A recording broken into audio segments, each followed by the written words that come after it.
Bismillahirrahmanirrahim. Assalamualaikum warahmatullahi wabarakatuh. Dalam kesempatan hari ini kita akan membahas terkait dengan karakteristik dari syariah Islam. Dan sebelum kita membahas tentang karakteristik syariah Islam, kita nanti akan membahas terkait dengan makna dari syariah itu sendiri, kemudian makna Islam itu apa, dan makna fikih sebagai bagian dari syariah itu seperti apa. Syariah secara bahasa berarti jalan yang lurus atau thoriq mustaqim, atau juga bisa diartikan madhab atau tempat yang dituju. Kata syara'a yashra'u bermakna meniti, menerangkan ataupun menjelaskan. Ia juga bisa bermakna sanna yasunnu, yaitu menetapkan. Jadi ketika kita ada mendengar kata syara'a, itu berarti bisa berarti menetapkan atau menerangkan ataupun juga menjelaskan. Sedangkan secara istilah makna syariah adalah hukum yang Allah tetapkan untuk hamba-hambanya. Terlepas itu hukum apa? Apakah itu hukum akidah, ataupun hukum akhlak, ataupun hukum terkait dengan syariah yang mencakup ibadah ataupun muamalah. Kata syariah juga berasal dari kata syir'atul ma, yang artinya apa? Sumber air yang hendak diminum. Dan hukum-hukum ini disebut syariah karena dia itu lurus dan menyerupai mata air, yang dimana mata air itu memberikan kehidupan bagi fisik. Maka syariah, ketika kita menerapkan syariah, itu seperti kita memberikan kehidupan bagi akal dan juga jiwa kita. Berikutnya terkait dengan Islam. Ma'manul Islam, al-Islam lughatan al-khudu wal inqiyad. Secara bahasa Islam itu berarti tunduk dan juga berserah diri kepada Allah. Sedangkan secara istilah dikatakan Islam itu adalah agama yang dibawa oleh, atau agama yang diturunkan oleh Allah kepada Nabi Muhammad, yang merupakan risalah terakhir yang diperuntukkan untuk seluruh umat manusia. Maka Allah berfirman di surat Al-Imran ayat 85, "Wa may yabtaghi ghairal islami dinan fala yuqbalu minhu wa huwa fil akhirati minal khasirin." Barang siapa mencari agama selain Islam, maka sekali-sekali tidak akan diterima agamanya, dan dia di akhirat termasuk orang-orang yang merugi. Maka kemarin di pertemuan pertama Anda sekalian saya minta, apa yang membuat Anda yakin dengan Islam? Kenapa? Karena ketika Anda sudah yakin, ketika Anda sudah percaya dan sudah meyakini dengan kuat terkait dengan keislaman Anda, maka Anda tidak akan pernah merugi di dunia dan juga akhirat. Sedangkan kata syariat Islam menjadi suatu kesatuan diartikan oleh Dr. Muhammad Yusuf Musa. Syariat Islamnya adalah istilah hukum-hukum yang disyariatkan oleh Allah bagi hamba-hambanya, baik berdasarkan Al-Quran maupun Sunnah yang berupa perkataan, perbuatan, dan pengakuan. Jadi dijelaskan syariat itu adalah apa? Hukum-hukum yang diatur di dalam Al-Quran dan juga Sunnah ataupun hadis. Sedangkan menurut Syekh Yusuf Qaradawi rahimahullah, yang sudah meninggal beberapa hari yang lalu, syariat Islam adalah apapun ketentuan yang dapat dibuktikan melalui dalil Al-Quran, apapun Sunnah, dan juga melalui dalil seperti ijma, qiyas, dan lain sebagainya. Artinya apa? Apa yang bisa, ataupun apapun ketentuan yang bisa dibuktikan, baik dengan adanya dalil di Al-Quran ataupun Sunnah, ataupun dalil ijtihad lainnya dalam bentuk ijma, qiyas, uruf, sadu darak, dan lain sebagainya, maka itu juga termasuk bagian dari yang disebut dengan syariat. Nah, ini kerangka dasar ajaran Islam. Kita tahu bahwa Islam itu terdiri dari 3 pondasi utama, yaitu apa? Akidah, kemudian ada yang namanya akhlak, kemudian ada syariat yang kadang juga kadang disebut dengan fikih. Ini terbagi menjadi 2. Ada yang terkait dengan hablum minallah, yaitu ibadah, dan juga ada hablum minanas, yaitu muamalah. Meskipun dalam ibadah sendiri itu juga ada beberapa ibadah, di situ ada unsur hablum minallah dan hablum minanas. Tapi secara khusus ibadah itu terkait dengan bagaimana kita membuktikan ketundukan, ataupun bagaimana kita membuktikan ketundukan kita dan juga penyerahan diri kita kepada Allah Subhanahu wa taala. Maka namanya ibadah, lebih identik kepada hablum minallahnya. Sedangkan muamalah itu terkait dengan interaksi keseharian kita dengan sesama umat manusia dan juga dengan makhluk hidup yang lainnya. Nah, ini kerangka dasar dari ajaran Islam. Karakteristik syariah Islam, yang pertama, bahwa syariat ini berasal dari Allah. Kita tahu tadi dari definisi disebutkan bahwasanya yang bersumber pada Al-Quran dan hadis. Al-Quran datangnya dari Allah, hadis itu adalah ucapan, perkataan ataupun ketetapan Rasulullah yang berdasarkan wahyu dari Allah. Jadi apapun hasil yang keluar dari Al-Quran itu adalah syariat yang murni berasal dari Allah. Kalau kita tahu syariat itu berasal dari Allah, apa konsekuensinya? Konsekuensi yang pertama, kita tahu bahwa hukum yang terbebas dari ketidakadilan dan kekurangan. Kalau yang menetapkan hukum itu adalah Allah, pencipta kita, maka syariat ataupun hukum yang ditetapkan pasti tidak, pasti adil dan juga sempurna, pasti terbebas dari yang namanya ketidakadilan dan juga dari kekurangan. Contoh misalkan di dalam di dalam syariat hukuman jinayat atau hukuman pidana itu bisa diterapkan kepada siapa saja, terlepas apakah dia itu Arab ataupun non-Arab. Bahkan Rasulullah pernah bersabda, "Lau kanat Fatimatu bintu Muhammadin syarakat, laqata'tu yadaha." Kalaupun seandainya Fatimah putri Muhammad itu mencuri, maka aku sendiri yang akan memotong tangannya. Artinya apa? Tidak ada perbedaan, baik yang kaya atau miskin, yang penguasa atau tidak, ataupun yang Arab ataupun yang non-Arab, berlaku kepada seluruh umat manusia. Berikutnya, konsekuensi berikutnya, syariat memberikan ketenangan hati bagi para pelakunya karena yakin dari Allah. Ketika kita tahu ada satu hukum, ada suatu perkara yang itu sumbernya ada Al-Quran dan hadis, ketika kita menjalankannya tenang. Karena pasti ini sumbernya dari Allah. Kita tahu sumbernya dari Allah, maka ini pasti untuk kebaikan kita. Sebagai contoh, misalnya pengharaman minum keras, di dalam ayat terakhir, dalam tahapan pengharaman minum keras, Allah cuma cukup berfirman fajtanibuhu, yang artinya apa? Jauhilah. Menurut ahli bahasa, kata jauhilah ini lebih mengena dibandingkan dengan kata diharamkan atau Allah mengharamkan. Kenapa? Karena dengan kata menjauhinya, maka yang terkena larangan terkait dengan minuman keras itu bukan hanya peminumnya saja, tetapi orang-orang yang terlibat di dalam penyediaan minuman keras. Makanya di dalam hadis disebutkan orang yang dilaknat terkait dengan khamar itu bukan satu peminum saja, tetapi ada 9, yang menjual, yang menyimpan, yang menyerahkan atau yang menuangkan, yang memeras anggurnya dan seterusnya. Sehingga dengan kata fajtanibuhu, ketika kita tahu ada perintah jauhilah, maka semua orang akan menjauhinya dari yang namanya minuman keras. Nah, berikutnya karakteristik yang kedua dari syariat Islam itu adalah bahwasanya di dalam syariat Islam itu ada sanksi. Ini sesuai dengan konsep dengan hukum positif, bahwasanya hukum-hukum itu selalu disertai sanksi bagi para pelanggarnya. Cuma yang membedakan adalah di dalam syariat Islam itu ada sanksi dunia dan akhirat. Kenapa? Karena seringkali orang mempertanyakan, banyak pelaku kejahatan di dunia, kadangkala dia itu terbebas dari hukuman di dunia, ataupun kadangkala hukuman di dunia itu tidak sesuai dengan kejahatannya. Nah, dalam hal ini, hukum syariat itu mengandung unsur duniawi dan ukhrawi.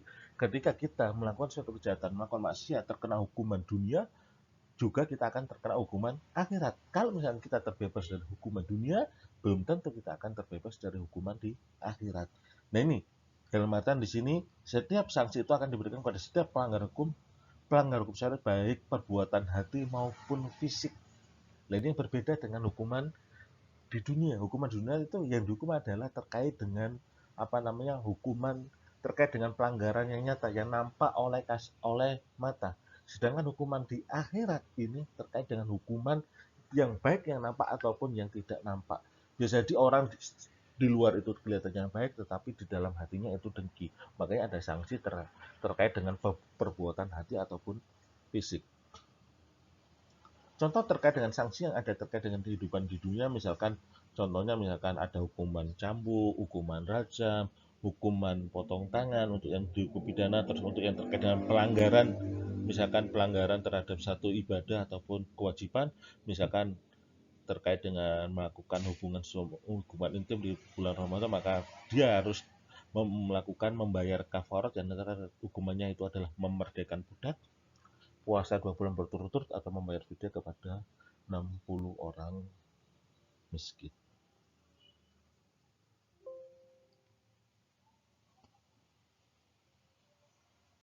Ya. Sanksi di akhirat berfungsi sebagai hari perhitungan dan pembalasan bagi manusia yang belum mendapatkan balasan di dunia, ataupun sudah dihukum tapi hukumnya tidak sesuai dengan kejahatannya. Sedangkan sanksi di dunia sebagai pelajaran bagi sesama muslim dan manusia untuk memberikan efek jera kepada orang lain. Karakter syariah yang ketiga adalah syariat berlaku universal, dalam artian berlaku kepada seluruh umat manusia sebagaimana yang difirmankan di dalam surah Al-A'raf ayat 158, artinya katakanlah hai manusia, sesungguhnya aku Rasulullah adalah utusanmu kepada kamu semua. Ani Rasulullah ilaikum jami'an, kepada kalian semua, kepada seluruh umat manusia. Dan di ayat lain juga disebutkan bahwasanya dan kami tidak mengutus kamu illa basyiron wa nadhiron. Bahwasanya Allah tidak mengutus Nabi Muhammad kepada kalian semua kecuali memberikan kabar gembira dan juga memberi peringatan.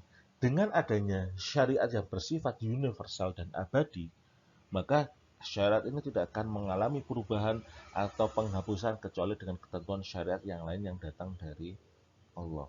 Tapi karena Islam itu adalah syariat yang terakhir, maka dia sifatnya kekal ila yaumil qiyamah.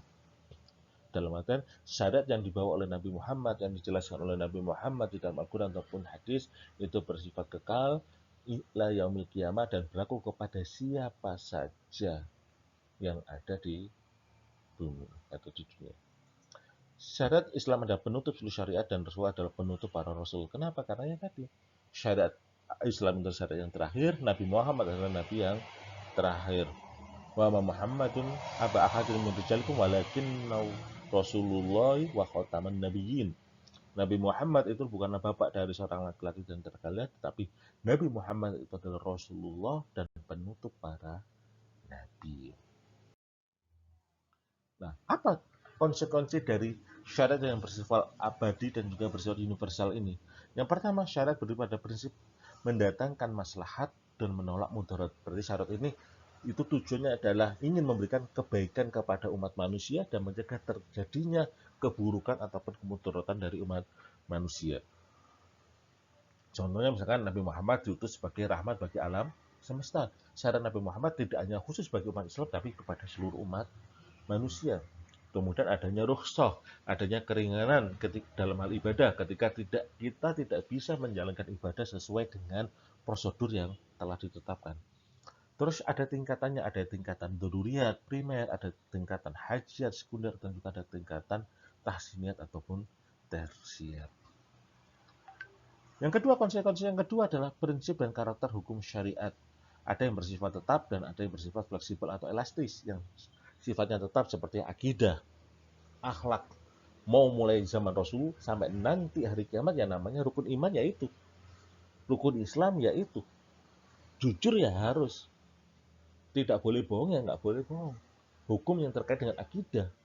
Allah itu esa, Allah itu tauhid kepada Allah, kemudian iman kepada hari akhir dan lain sebagainya tetap sama. Mau dari zaman Nabi Muhammad sampai nanti di hari akhir. Akhlak juga pun sama, ibadah juga sama, sholat juga sama. Sampai hari akhir juga perintahnya adalah sholat 5 waktu. Rokat-rokat juga seperti itu. Jinayat juga sama, warisan juga sama. Nah, ada yang hukum yang bersifat fleksibel ataupun elastis. Kenapa? Karena syarat yang menjelaskan hanya prinsip umumnya saja. Contoh perintah berbuat adil, perintah bermusyawarah, perintah toleransi, perintah menghilangkan kemudaratan. Nah, ini disesuaikan dengan kondisi masing-masing masyarakat yang ada. Maka ada kaidah, jika ada pertentangan antara maslahat dan mafsadah, maka maslahat yang didahulukan. Yang keempat, karakter syariat Islam adalah bersifat sempurna. Nah, ini kembali yang tadi, kerangka dasar kajian Islam. Islam tidak hanya membahas masalah akidah dan juga ibadah, tapi juga membahas masalah akidah, masalah akhlak, dan juga masalah terkait dengan hukum-hukum yang harus diikuti oleh umat Islam. Baik dalam hal ibadah, untuk memperkuat hubungannya dengan Allah, ataupun baik dalam muamalah antara hubungan manusia dan manusia ataupun dengan makhluk hidup yang. Ya, berikutnya kita bahas tentang fikih. Kadang kita sebut dengan fikih ibadah, fikih muamalah. Dan ini fikih ibadah, fikih muamalah ini dalam lingkup yang namanya syariah.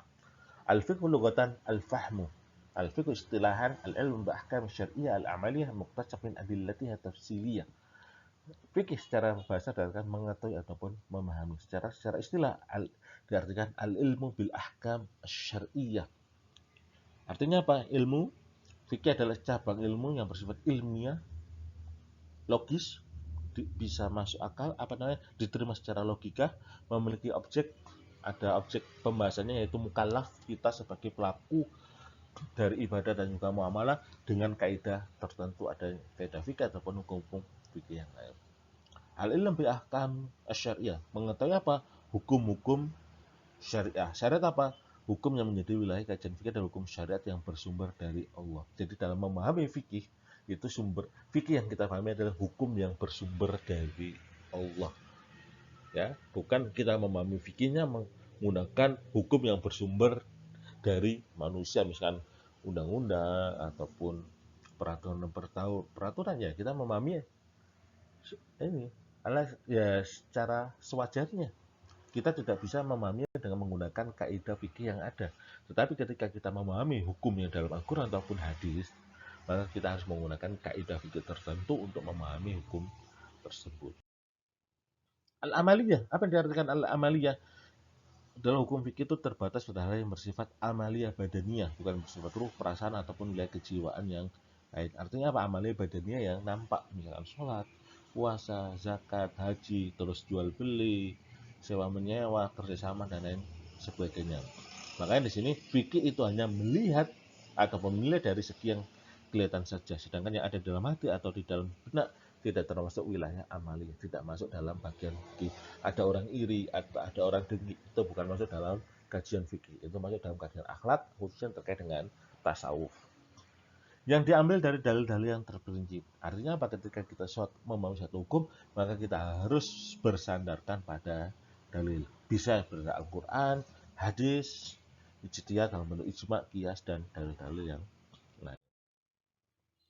Nah, ini perbedaan antara fikih dan syariat. Kalau syariat bisa pada Al-Quran, serta kesimpulannya yang diambil dari keduanya. Kalau fikih bersumber dari para ulama dan ahli fikih. Kalau syariat sumbernya Al-Quran, hadis. Fikih itu perkataan ulama, perkataan ahli fikih dalam memahami Al-Quran maupun hadis tadi. Syariat bersifat pasti. Kenapa? Karena bersumber Al-Quran dan hadis. Fikih bersifat dhonni atau dugaan karena berdasarkan pemahaman dari para ulama, para ahli fikih terhadap Al-Quran dan hadis tadi. Syariat, hukum syariat hanya satu, tetapi harus diatur oleh semua umat Islam. Tetapi kalau fikih itu beragam, makanya kita tahu ada fikih mazhab Hanafi, Maliki, Syafi'i, Hambali, dan seterusnya. Karena berdasarkan pemahaman dari masing-masing madrasah mazhab tersebut. Syariat tidak ada campur tangan manusia, sedangkan fikih itu ada campur tangan manusia. Kenapa? Karena mujtahidnya itu adalah ulama. Ulama adalah manusia yang memahami Al-Quran dan hadis tadi. Nah, ini ada contoh, nanti silakan dijawab. Ya ayyuhalladzina amanu idza qumtum ilas sholati faghsilu wujuhakum wa aydiyakum ilal marafiq wamsahu bi ru'usikum, dan seterusnya. Mana syariat yang ada dalam ayat ini dan mana fikih dari ayat di atas? Ya, itu juga sama. Ini ada 4 pertanyaan ini sebagai tugas dari materi karakteristik syariat Islam.